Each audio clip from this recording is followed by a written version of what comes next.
What's up, guys? Greg from East Coast Dyes, and I've got a Clutch X to show you guys.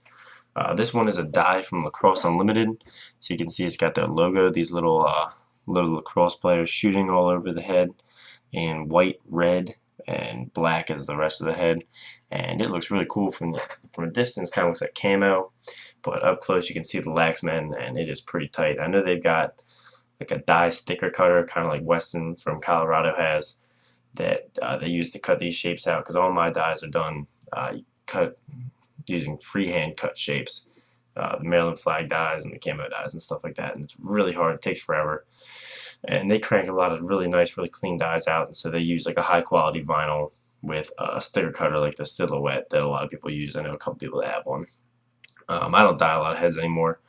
Too busy with the mesh and string people's heads, so no point for me buying a $300 sticker cutter to just do a couple dyes. But I do dye every now and again here and there. But if I was going to get a dye done, like a complex one like this, I'd probably send it to them, because they do a really clean job, always really consistent. The colors always turn out really nice because they've done hundreds and hundreds and hundreds of dye jobs, ton of experience. So that's Lacrosse Unlimited.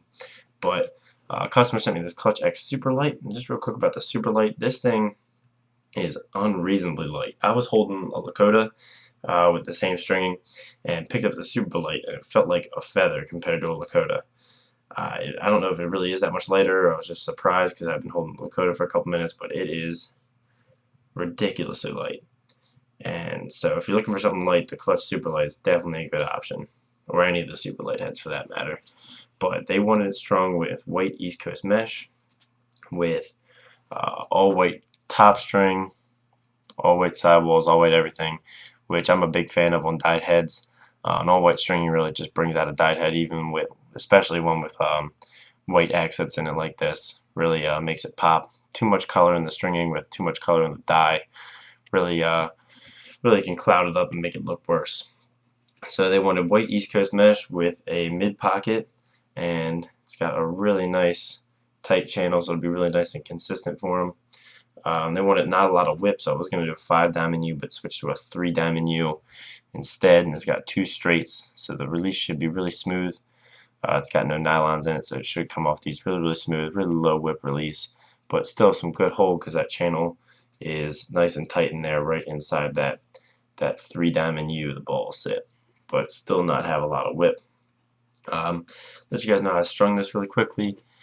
Did the top string on the first hole, tie second, interlock, skip, skip, interlock, skip, interlock, skip, interlock, then a 3, a 2, a 1, and interlock with a pretty tight bottom string.